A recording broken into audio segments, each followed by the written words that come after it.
അല്ല ജസ്റ്റ് മണക്കാനെങ്കിലും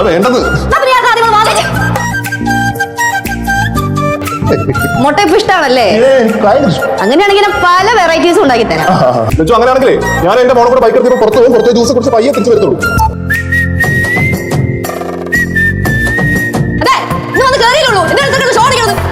അതൊക്കെ പോട്ടെ. തനിക്ക് വേണ്ടി ഞാനിവിടെ എത്ര വർഷം കാത്തിരുന്നറിയോ? അതെ അതെ, ഞാനും എന്റെ കൊച്ചും ദുബായിലാണ് എന്ത് ചെയ്യുമായിരുന്നു, പെറ്റെടുക്കുമായിരുന്നു ഇത്ര കൊല്ലം. ഇനിയാണോടെ ഓടി വന്ന് പൊക്കായിട്ട് വന്നേക്കാം. നോക്കി നോക്കി പൈസ കഴുത്തു നോക്കി എന്നെ ആശോക്കുമ്പോഴത്തേക്കും നോക്കി കാണത്തൂല.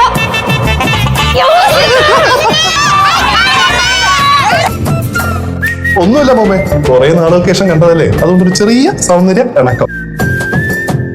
എന്നെ എല്ലാ ദിവസവും വേണ്ടി அந்த பயம் இருக்கு.